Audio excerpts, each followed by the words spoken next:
Good morning बच्चों। आज हम लोग पढ़ेंगे अगला लेक्चर एटॉमिक ऑर्बिटल या इसे हम ऑर्बिटल भी कहेंगे। एटॉमिक स्ट्रक्चर का ये अगला लेक्चर होगा। एटॉमिक ऑर्बिटल जानने से पहले हमको एक बार थोड़ा सा क्वांटम नंबर के बारे में हल्का सा जान लें, जो कि प्रीवियस लेक्चर में मैं पढ़ा चुका हूं। क्वांटम नंबर के अकॉर्डिंग मैं आपको बता चुका हूं कि अगर n की वैल्यू 1 है तो l की वैल्यू 0 थी, और l की वैल्यू 0 है तो m की वैल्यू भी 0 होगी। जो l है वो सबसेल के बारे में बताता है, m ऑर्बिटल के बारे में बताता है।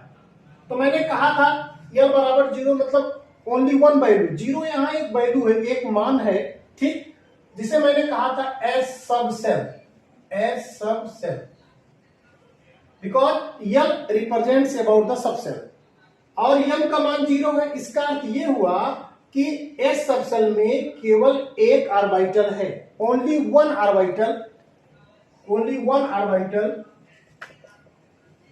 0 मतलब यहां पर m जो है 0 रिप्रेजेंट करते हैं, एक वैल्यू है, वन ऑर्बिटल, और उस ऑर्बिटल का नाम है S orbital. It means it is clear that in the case of k cell n equal to 1 means k cell there is only one subcell। k cell में एक subshell है और एक ऑर्बिटल है। अब जरा देख लें, इसको पिक्चर के माध्यम से समझते रहें।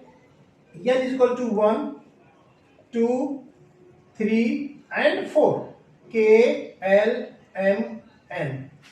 अगर मैं आपसे पूछूं k सेल में कितने ऑर्बिटल है तो आप कहेंगे सर 1, और उस ऑर्बिटल का नाम होगा एस ऑर्बिटल, या इसी को आप यस सबसेल भी कह सकते हैं, कोई दिक्कत नहीं, नो डाउट। अगर मैं n इज इक्वल टू 2 लेता हूं तो l की जो वैल्यू मिलती है, क्योंकि l की वैल्यू 0 to n - 1 रन करती है, तो इसकी वैल्यू आएगी 0 and 1। 0 मींस यस सबसेल और 1 मींस पी सबसेल। ओके, तो इसका मतलब ये हुआ l इज इक्वल टू 2। भाई देखिए l इज इक्वल टू 2 माने l सेल में S एंड P सबसेल होते हैं। क्लियर? अगर मैं इसी बात को आगे बढ़ाऊं l इज इक्वल टू 3 तो l की जो वैल्यू आएगी 0 1 2 means S, 0 means S, 1 means P, 2 means D, और l इज इक्वल टू 4 के लिए वैल्यू आएगी 0 1 2 3 S P D F। कुल मिला के अभी तक 4 सबसेल नोन हैं। तो पहले वाले में एक सबसेल, दूसरे वाले में 2, तीसरे वाले में 3, चौथे वाले में 4। मैक्सिमम 4 सबसेल किसी सेल में एग्जिस्ट कर सकते हैं।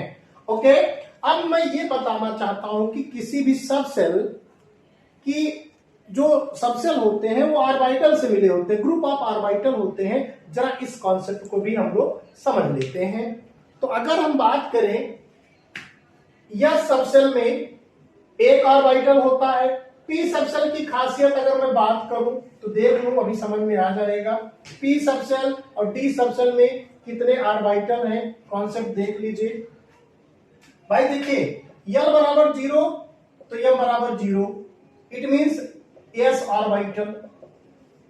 यस सबसेल में ये सबसेल है।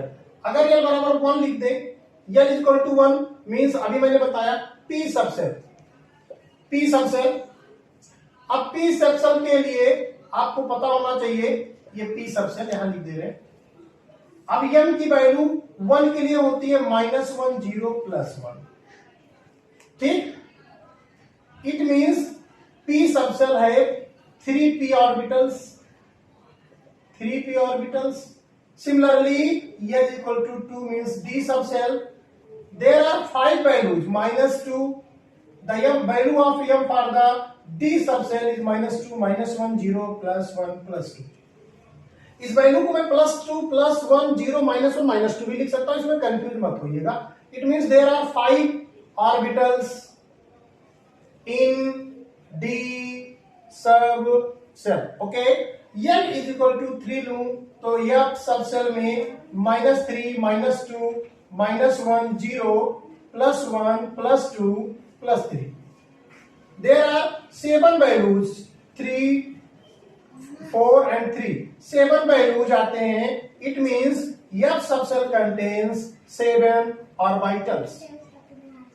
Okay, तो इसका मतलब कहीं न कहीं जो सबसेल होते हैं वो ग्रुप ऑफ ऑर्बिटल होते हैं। हम लिख सकते हैं सबसेल को, subshell is equal to group of orbitals, group of orbitals accept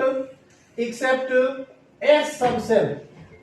यह सबसेल एक ऐसा सबसेल है जिसमें केवल एक ऑर्बिटल होता है, यस ऑर्बिटल।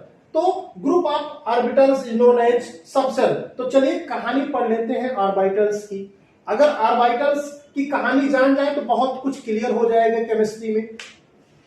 तो अब हम पढ़ते हैं ऑर्बिटल है क्या, देखते हैं। वास्तविकता यह है कि बोहर ने बताया था इलेक्ट्रॉन न्यूक्लियस के चारों तरफ सर्कुलर पाथ पर घूमता है। According to Bohr circular path पे इलेक्ट्रॉन रिवॉल्व करता, ओके सही है। बट इसका कोई एक्सपेरिमेंटल वेरिफिकेशन नहीं कर पाए थे। These are the conceptual only.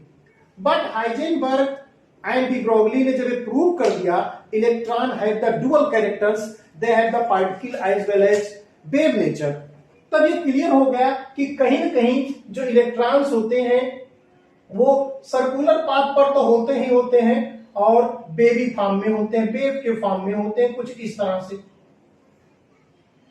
इस तरह से इलेक्ट्रॉन रिवॉल्व करता न्यूक्लियस के चारों, क्योंकि इसका एक्सपेरिमेंटल वेरिफिकेशन भी है, ओके। इस वेव नेचर से क्लियर हुआ कि जो इलेक्ट्रॉन है वो अनसर्टेन है, कहीं एक जगह फिक्स नहीं है, ठीक है। इलेक्ट्रॉन भाई देखिए यहां पर भी हो सकता है away from the nucleus but close to the nucleus, ये डी ब्रोगली ने क्लियर कर दिया था। अब मामला ये फंसा कि अगर ये अनसर्टेन है हाइजेनबर्ग के अकॉर्डिंग, तो इसका मतलब इसकी पॉसिबिलिटी या प्रोबेबिलिटी कहीं भी हो सकती है। तो इसका कॉन्सेप्ट ये हुआ कि न्यूक्लियस के चारों इलेक्ट्रॉन की जहां भी पॉसिबिलिटी है, जहां इसकी प्रोबेबिलिटी है फाइंडिंग, वही ऑर्बिटल होगा। तो so we can say that atomic orbital is the 3D space around nucleus where maximum probability of finding electron occurs are called as orbital।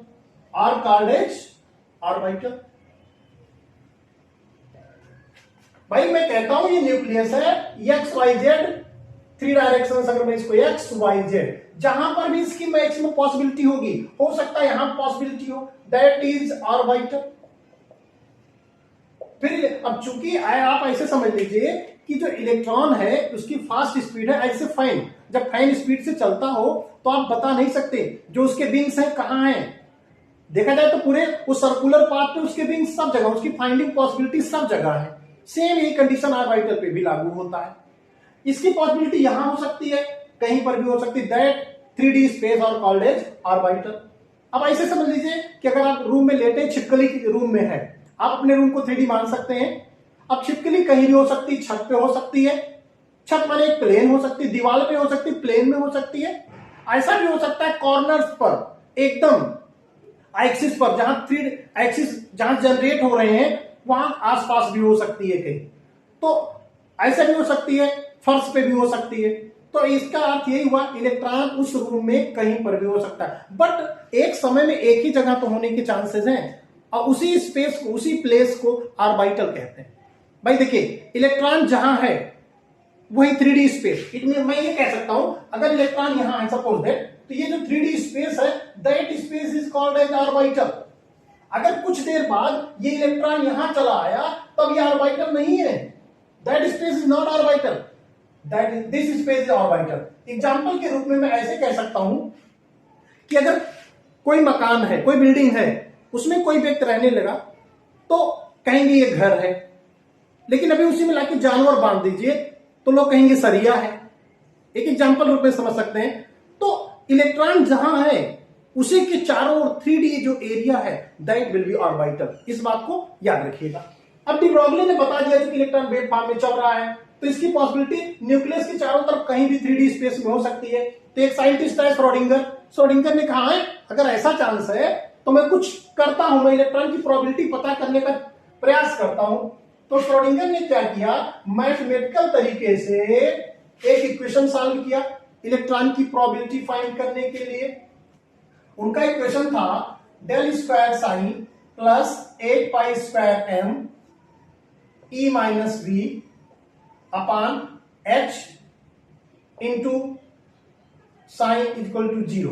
That is the Schrodinger wave equation. Schrodinger ने क्या किया, electron के लिए उसके wave function को mathematical तरीके से calculate करने का प्रयास किया, एच स्क्वायर होगा। फिर श्रोडिंगर ने बताया क्या, उस कॉन्सेप्ट को समझते हैं। श्रोडिंगर ने यह बताया कि हम मैथमेटिकल तरीके से किसी भी इलेक्ट्रॉन की प्रोबेबिलिटी कैलकुलेट कर सकते हैं। अकॉर्डिंग टू श्रोडिंगर, जैसे यही मान लीजिए इलेक्ट्रॉन है, वेव फॉर्म में चल रहा, तो अब किसी ये सेंट्रल पाथ के थ्रू मूव कर रहा है, मान लीजिए सेंट्रल पाथ मैं इसको मान ले रहा हूं, ये कुछ इस तरह से मान ले रहा हूं। तो जो ये एरिया, ये एम्पलीट्यूड है भाई, देखिए ये एम्पलीट्यूड है, जो वेव आगे मूव कर रही है, जो ये मैक्सिमम डिस्प्लेसमेंट है, इसी को हम एम्पलीट्यूड कहते हैं।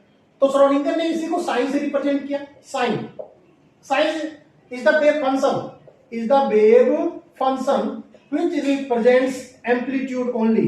कहीं न कहीं ये इलेक्ट्रॉन के कैरेक्टरिस्टिक्स को भी बताता है, बट देखा गया जो साइन है वो इलेक्ट्रॉन के बारे कैरेक्टर्स तो बताता है, बट इलेक्ट्रॉन की प्रोबेबिलिटी को नहीं बताता। तो श्रोडिंगर ने कहा साइन को मैं साइन स्टार से मल्टीप्लाई करूंगा। This is the wave function, this is the conjugate wave function. conjugate wave function, it behave as a operator, then the value are obtained is known as sin square. This sin square is called as probability of finding electrons, और इसी concept को नाम दिया गया orbital. It means we can say that sin square represents about orbital। अब देखिए भाई देखिए ये जो साइन था ये हमारे लिए कोई विशेष रोल नहीं प्ले कर रहा था। There is no physical significance of the sign। तो श्रोडिंगर ने क्या किया, वैसे आप समझ लीजिए साइन एज ए कंप्यूटर, जैसे कंप्यूटर कहीं रखा हो तो उसका कोई मतलब है जब तक उसे ड्राइव करने वाला ना हो, ऑपरेट करने वाला ना हो। तो श्रोडिंगर ने क्या किया, इस कंप्यूटर को ऑपरेटर के द्वारा मल्टीप्लाई करके कहीं कहीं इसको वैल्यू में कन्वर्ट कर लिया। ये इसका कोई सिग्निफिकेंस नहीं है, बट इसका इंपॉर्टेंस बढ़ाने के लिए उसमें साइन स्टार से मल्टीप्लाई किया गया और साइन स्क्वायर वैल्यू प्राप्त हुई। अब तरह देखिए किसी एटम में साइन स्क्वायर, जहां पर भी साइन स्क्वायर लिखा गया, साइन स्क्वायर मींस ऑर्बिटल को बता रहा है। ऑर्बिटल मींस मतलब जहां इलेक्ट्रॉन पाए जाने की संभावना। बट किसी भी एटम में कुछ ऐसे भी जोन हो सकते हैं जहां इलेक्ट्रॉन नहीं भी पाए जाते हैं, उस कॉन्सेप्ट को मैं भी समझ लेता हूं। कुछ ऐसे भी जोन हो सकते हैं जहां ऑर्बिटल नहीं होते, जरा देख लें वो कौन सा जोन है।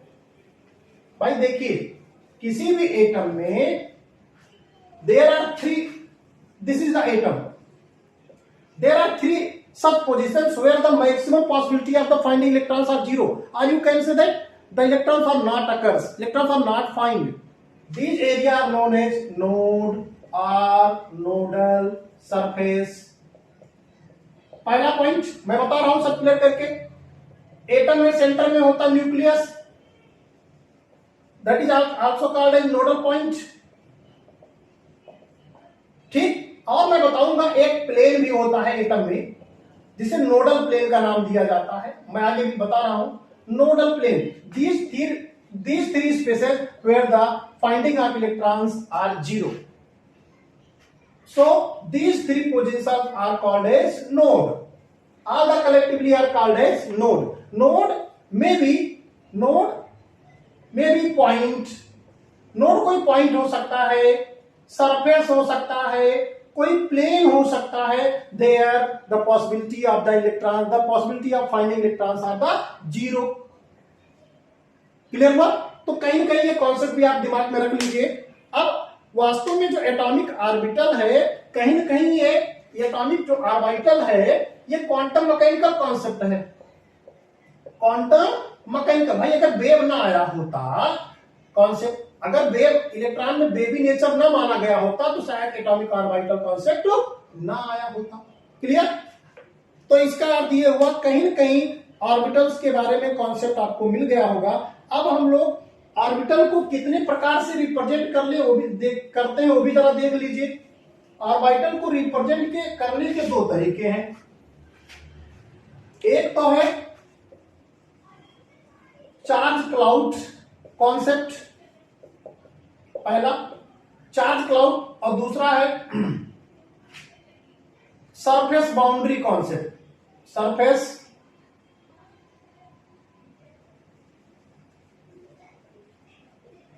Boundary concept. Charge cloud concept में क्या माना गया है? इलेक्ट्रॉन को एज ए डॉट माना गया है, एज ए डॉट।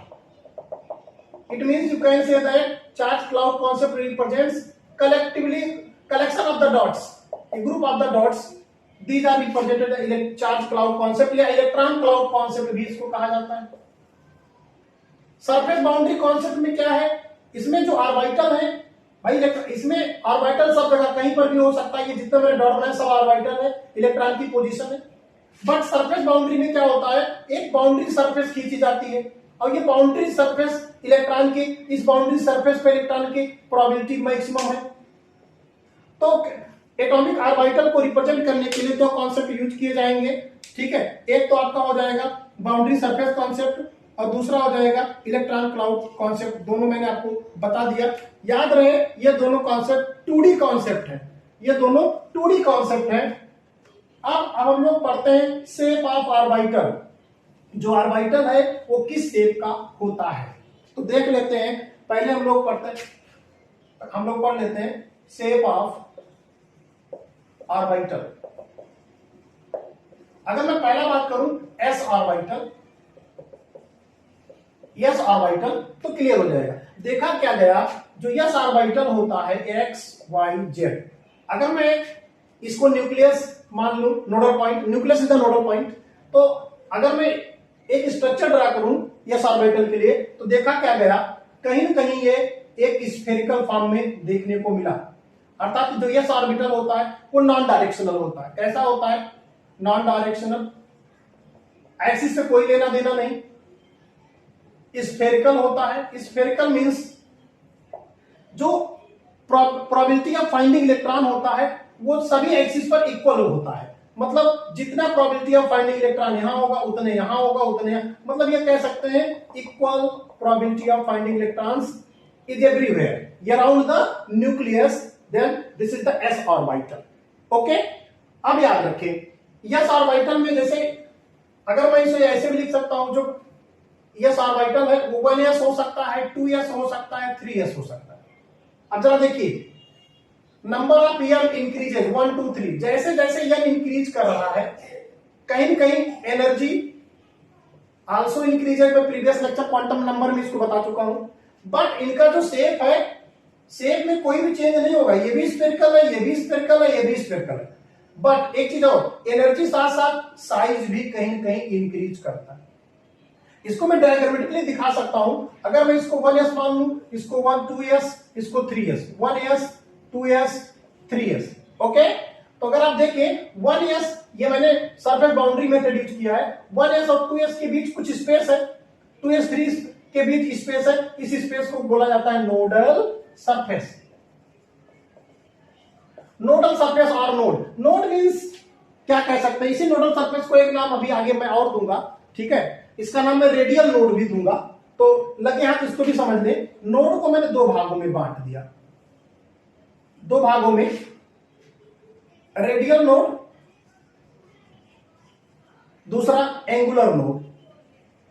भाई नोड वही जहां पर इलेक्ट्रॉन के पाए जाने की संभावना 0 हो, वही दो भागों में बांटा गया। रेडियल नोड या इसी को नोडल सरफेस भी कहेंगे।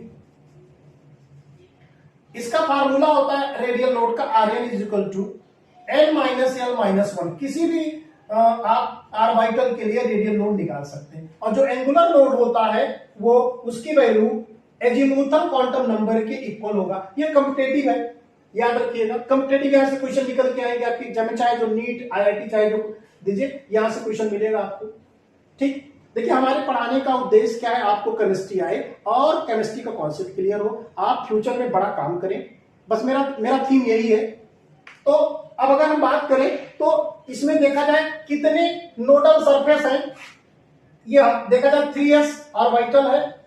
अभी पता देखिए साफ साफ दिखाई पड़ रहा, दो ऐसे स्पेस है, एक भाई देखिए ये हमारा सेल है, ये भी सेल है, ये भी सेल है, तो सेल में मींस जहां इलेक्ट्रॉन पाया जाता है तो उसके बीच का जो एरिया है दैट इज नोडल सरफेस।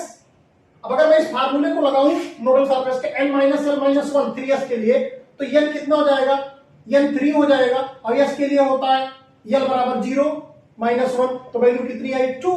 पहले भी आप देख रहे हैं इसमें there are 2 nodal surface. Okay, इस तरह से फार्मूले को आप कहीं कहीं ना कहीं अप्लाई भी कर सकते हैं। अगर हम बात करें आगे चलते हुए तो इसको आप स्क्रीनशॉट ले लीजिएगा।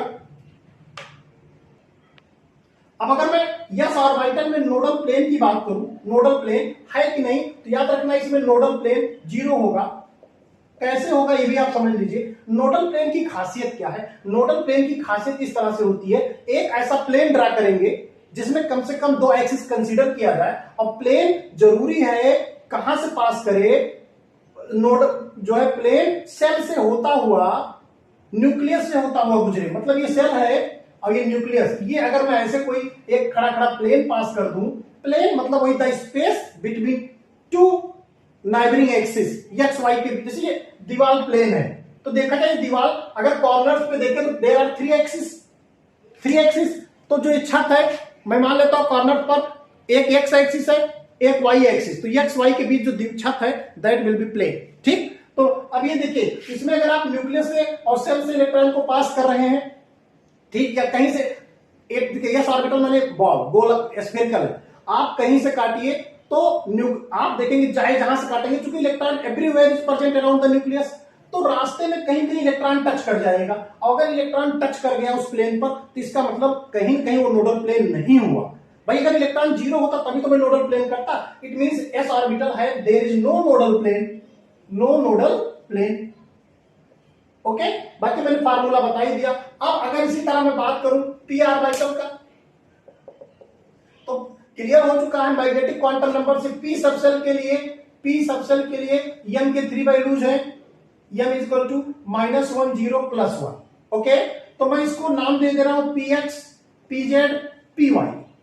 ओके, अब जरा देखिए इसका मतलब जो p ऑर्बिटल है देयर आर 3 टाइप्स है भाई। m इज इक्वल टू 1 के लिए p के 3 वैल्यूज आते हैं +1 0 -1 m के, इट मींस p सबसेल है 3 ऑर्बिटल px py pz।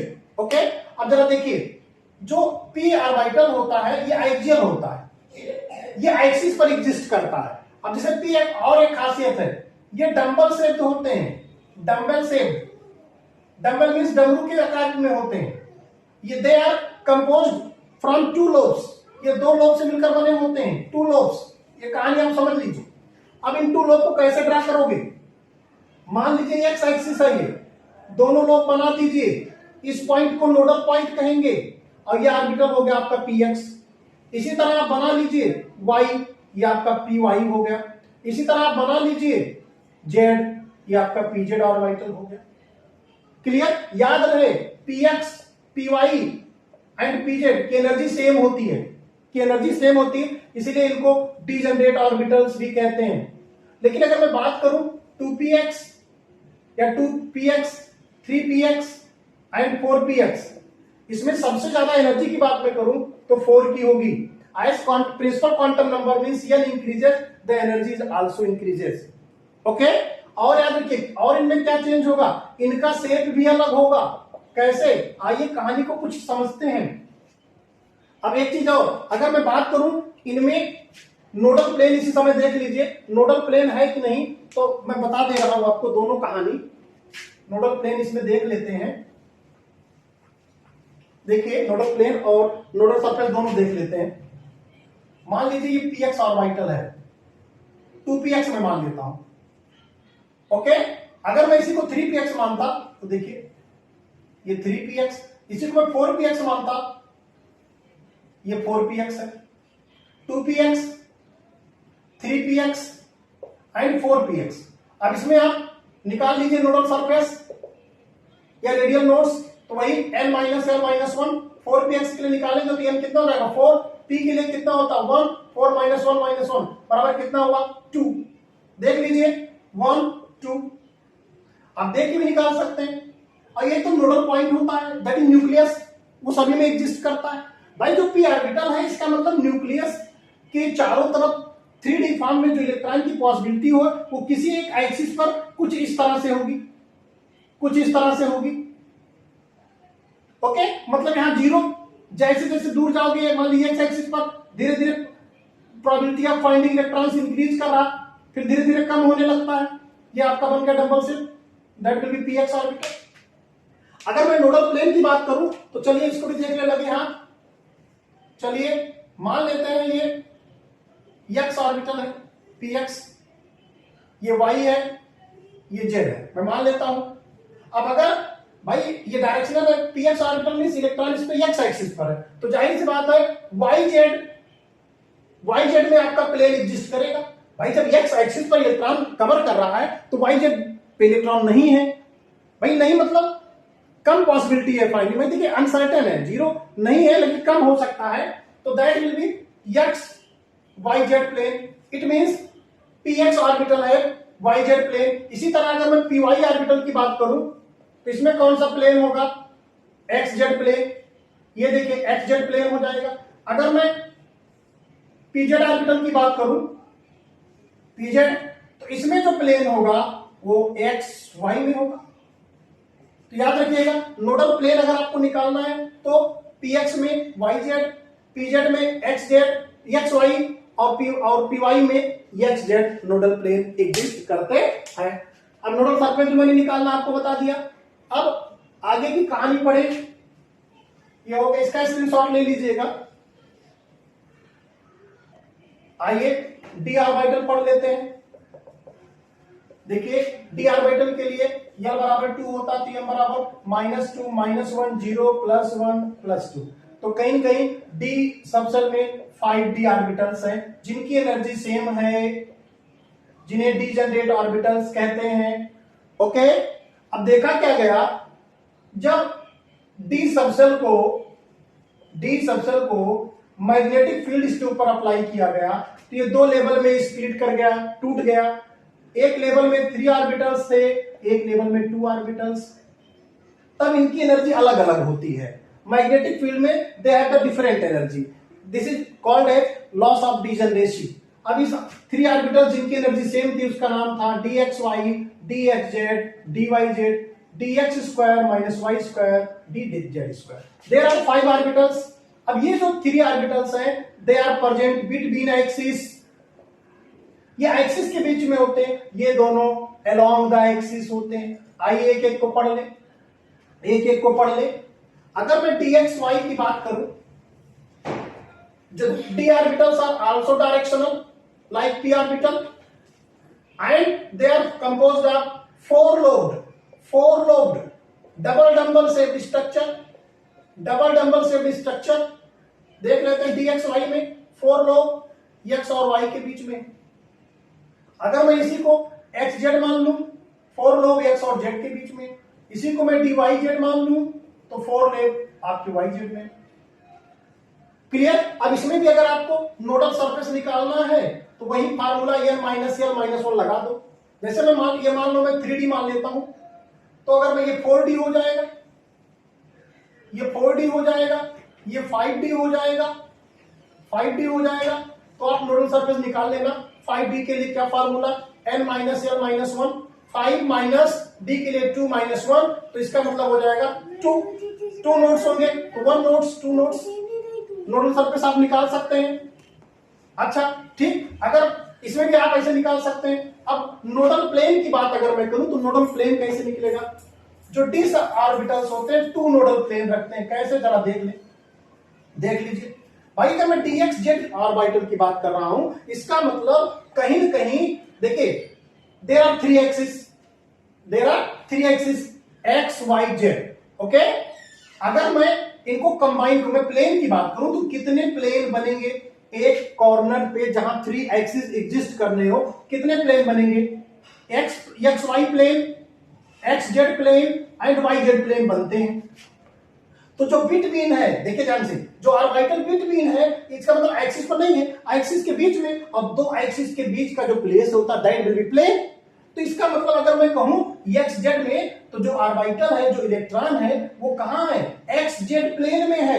तो कहां नहीं है, अगर एक्स जेड प्लेन में है तो इसका मतलब वाई जेड और एक्स वाई प्लेन में नहीं है। तो एक्स वाई और वाई जेड जो प्लेन होगा वो आपका कहलाएगा नोडल प्लेन। इट मींस, अब इसी तरह अगर वाई जेड की बात करूं तो इसमें एक्स वाई और देखिए इसको देखिए वाई जेड है ना, इसको मैं और साफ साफ बना दे रहा हूं।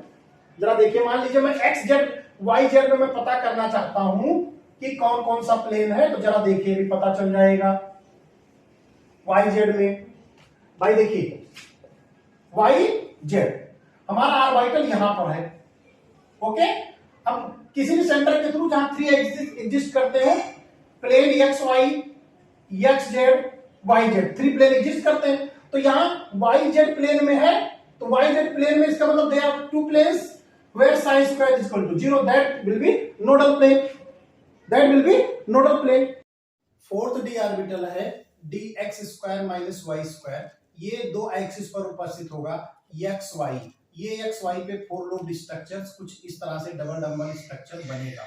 अब अगर मैं इसमें नोडल प्लेन की बात करूं तो अगर आप देखें तो एक्स और वाई डायरेक्शन में इलेक्ट्रॉन डेंसिटी है, तो जो नोडल प्लेन होगा इसमें भी दो, चूंकि यहाँ जो बिटवीन जो प्लेस है एक्सिस के बिटवीन यही प्लेन होता है, तो प्लेन में डेंसिटी तो है नहीं, तो इसका मतलब कहीं कहीं इसमें नोडल प्लेन है।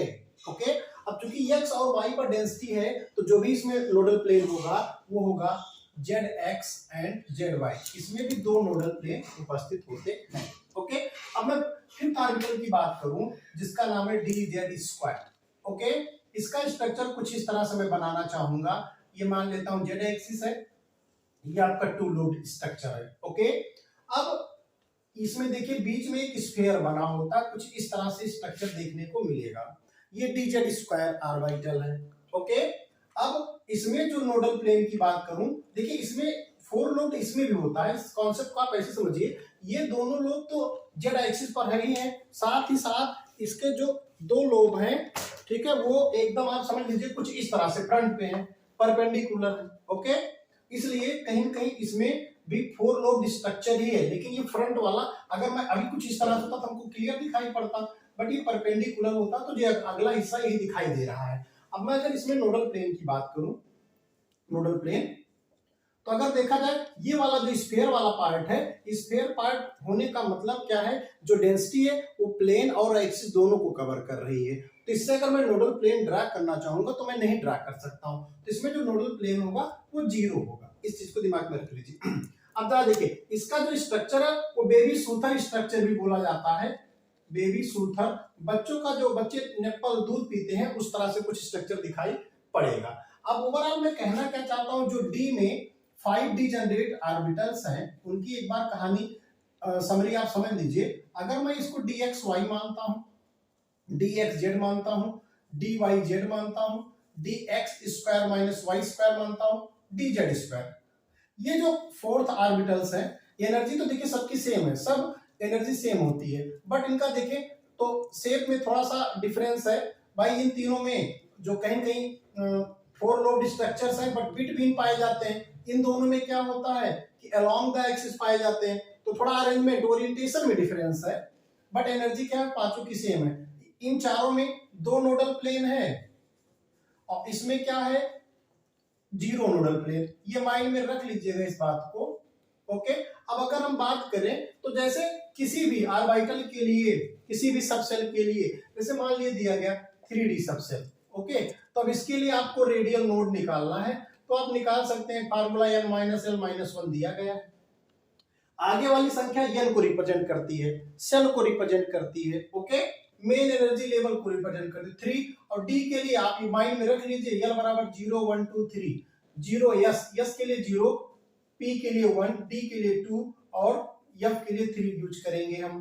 तो अब अगर आप देखते हैं तो यहाँ वैल्यूम d के लिए क्या रख दें, यहाँ से d के लिए 2 रख दें, 3 minus 2 minus 1 means 0। 3D में there is no nodal plane, no radial nodes। Okay भाई, आप टोटल नोड भी निकाल सकते हैं। टोटल नोड अगर आपको निकालना हो तो मैंने बताया कि radial node plus angular node. Radial node का formula n minus L minus 1 है और एंगुलर नोड का फार्मूला होता है angular node equal to azimuthal quantum number. ये plus L minus L cancel हो जाएगा, n माइनस 1 आ जाएगा। तो टोटल नोड भी आप निकाल सकते हैं किसी भी सबसेल के लिए। बस माइंड में यही रखिएगा कि जो भी किसी भी सबसेल के जो ऑर्बिटल्स होते हैं उनकी एनर्जी सेम होती है। फार्मूला टोटल नोड या रेडियल नोड या एंगुलर नोड लगा के आप, यही मेन कंपटीशन का क्वेश्चन भी पूछा जाता है। तो ये डी सबसेल के बारे में या डी ऑर्बिटल के बारे में हो गया। अब लगे हाथ हम एफ ऑर्बिटल के बारे में भी समझ लें। ओके, अब ठीक है, इसका स्क्रीनशॉट ले लीजिए आप। देखिए जैसे जो dxy dxz dyz ऑर्बिटल हैं, अगर मैं इसको एक्सिस मान लेता हूं, इसको x एक्सिस, इसको y एक्सिस मान लेता हूं, तो ये जो ऑर्बिटल है वो बिटवीन द एक्सिस होते हैं, कुछ इस तरह से होंगे dxy dxz dyz। लेकिन जो dx square minus y square होगा वो एक्सियल होगा अलोंग द एक्सिस। अगर मैं इसको x मानता हूं, इसको y मानता हूं, कुछ इस तरह से होगा ऑर्बिटल। और dz स्क्वायर कैसे होगा, देखिए ये इसको मैं z एक्सिस मान ले रहा हूं, तो dz स्क्वायर का स्ट्रक्चर कुछ इस तरह से होगा। आप समझिए कुछ इस तरह से आपको दिखाई देगा। 4 लोब स्ट्रक्चर्स ये भी होते हैं, बट इसका जो कहीं न कहीं ये 2 लोब इसके सेंटर से होता हुआ गुजरता है और स्फीयर के फॉर्म में दिखाई देता है। अब अगर मैं एफ ऑर्बिटल की बात करूं तो एफ ऑर्बिटल, देखिए एफ ऑर्बिटल, चूंकि इसमें कितने इलेक्ट्रॉन होते हैं, 7 ऑर्बिटल। एफ सबसेल में 7, एफ सबसेल में अगर देखा जाए 7 ऑर्बिटल्स होते हैं।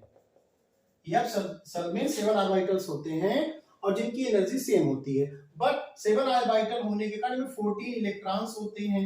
तो मैंने आपको पहले ही बताया प्रीवियस लेक्चर में कि एसपीडीएफ सबसेल में एनर्जी का जो ऑर्डर है कुछ इस तरह से एनर्जी है, एनर्जी इंक्रीजेस। इट मींस जो एफ सबसेल है उसकी एनर्जी क्या है, मैक्सिमम है। क्या है, मैक्सिमम है। मैक्सिमम एनर्जी होने के कारण इसका जो भी शेप होगा वो कॉम्प्लेक्स हो जाता है। क्या हो जाता है, कॉम्प्लेक्स हो जाता है, जिसके कारण इसका स्ट्रक्चर ड्रा नहीं किया जा सकता। कुछ किताब में इसका स्ट्रक्चर ड्रा भी करते हैं, बट बहुत ज्यादा कॉम्प्लेक्स होने के कारण इसका स्ट्रक्चर ड्रा नहीं किया जाता है। बस केवल इतना जान लीजिए कि एफ सबसेल में 7 ऑर्बिटल होते हैं। क्लियर। अब अगर आपको वीडियो लेक्चर समझ में आ रहे हो तो सब्सक्राइब करें चैनल और जो वीडियो है उसको शेयर करें। Thank you so much.